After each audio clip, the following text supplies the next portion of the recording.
स्वागत है आप सभी का इंग्लिश कोर्स पर। अगर आपको इंग्लिश पढ़ना और समझना नहीं आता तो अंत तक वीडियो देखिएगा, आपको बहुत सारी चीज़ों की जानकारी होगी और आप अच्छे से इंग्लिश पढ़ भी पाएंगे और समझ भी पाएंगे। तो चलिए शुरू करते हैं। द रेडियो, यहाँ देखिए रेडियो एक नाउन है और यहाँ द डेफिनेट आर्टिकल है जो किसी चीज़ को निश्चित करने के लिए लगता है। तो इसको हम ऐसे ही लिखेंगे, radio. The radio, radio is है the wonderful gift of science.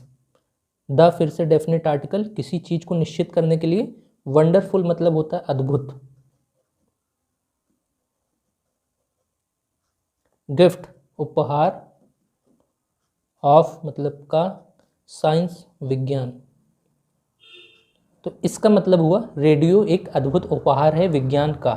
यहाँ देखिए वंडरफुल एडजेक्टिव की तरह काम कर रहा है, गिफ्ट नाउन है इसकी विशेषता बताने के लिए। एंड एक इटालियन मतलब इटली का, यहाँ इटालियन जो है ये एक एडजेक्टिव की तरह काम कर रहा है साइंटिस्ट वैज्ञानिक को क्वालिफाई करने के लिए। वैज्ञानिक। नेम्ड जिसका नाम था। मार्कोनी। इन्वेंटेड मतलब आविष्कार किया, क्योंकि ये देखिए वर्ब की सेकंड फॉर्म है और ये हमेशा पास्ट टेंस में आती है जिसका मतलब होता है आविष्कार किया। द वायरलेस इंस्ट्रूमेंट, इसका मतलब होता है तार विहीन उपकरण। यहाँ फिर से इंस्ट्रूमेंट की विशेषता बताने के लिए वायरलेस शब्द एडजेक्टिव की तरह काम कर रहा है जिसका मतलब है तार विहीन उपकरण। तो इसका ओवरऑल मतलब हुआ एक इटली का वैज्ञानिक जिसका नाम था मार्कोनी, उसने आविष्कार किया एक तार विहीन उपकरण। मेनी अदर साइंटिस्ट, कई दूसरे वैज्ञानिकों ने, यहाँ देखिए साइंटिस्ट के बाद अपोस्ट्रोफी एस लगा है जिसका मतलब होता है ने या के। जब कभी भी आपका आखिरी लेटर एस हो तो उसको हम अपोस्ट्रोफी उसके बाद लगाते हैं, ना कि उसके पहले। इम्प्रूव्ड मतलब सुधारा। फिर से वर्ब की सेकंड फॉर्म जो पास्ट टेंस बताती है। द सिस्टम उपकरण को, यहाँ देखिए सिस्टम मतलब होता है, यहाँ जो मतलब निकल रहा है वो है उपकरण का। बिफोर पहले, इट या कुड बी यूज्ड एज प्रयोग, यूज मतलब प्रयोग किया जा सके, एज मतलब की तरह।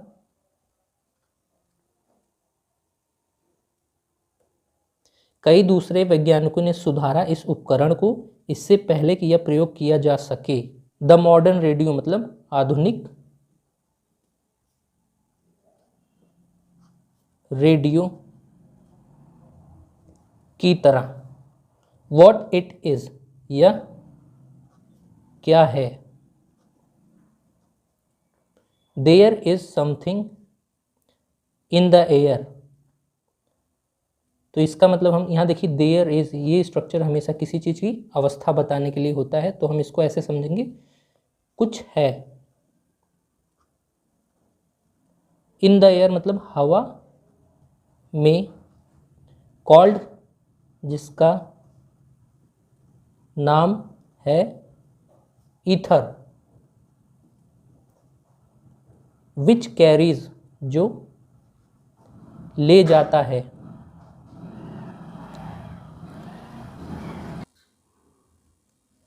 साउंड टू आर ईयर्स आवाज हमारे कानों तक।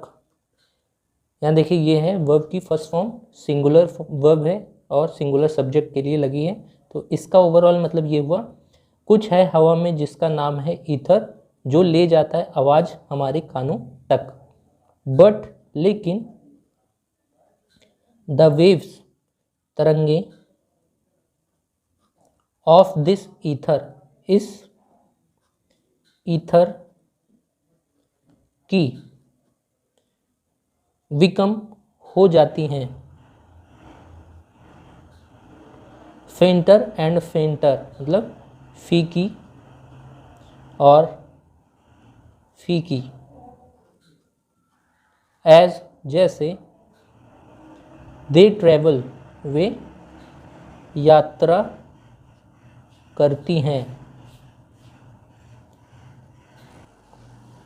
लेकिन तरंगे इस ईथर की हो जाती हैं फीकी और फीकी, जैसे वो यात्रा करती हैं फार्दर और दूर।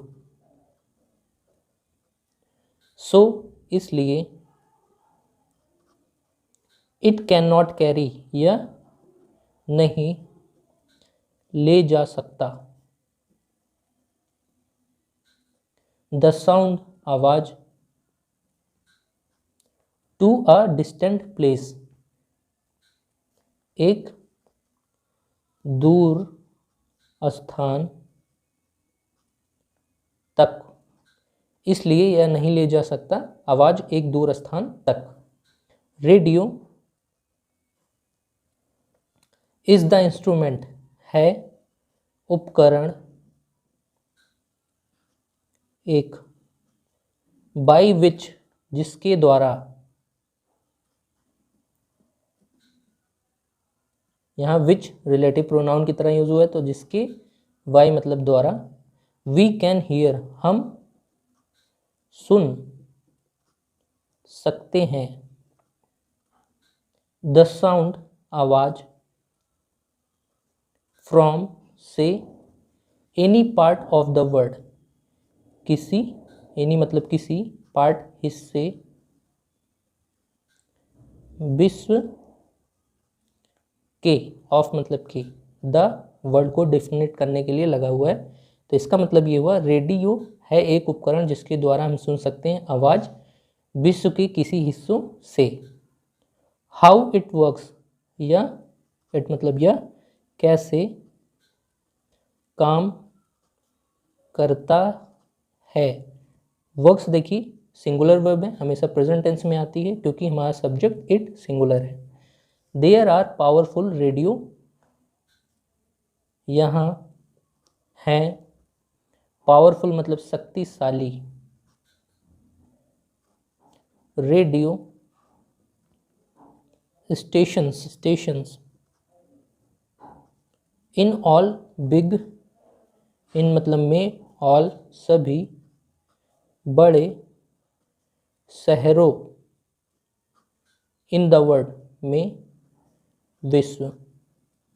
तो इसका मतलब ये है यहाँ है शक्तिशाली रेडियो स्टेशन सभी विश्व के बड़े शहरों में।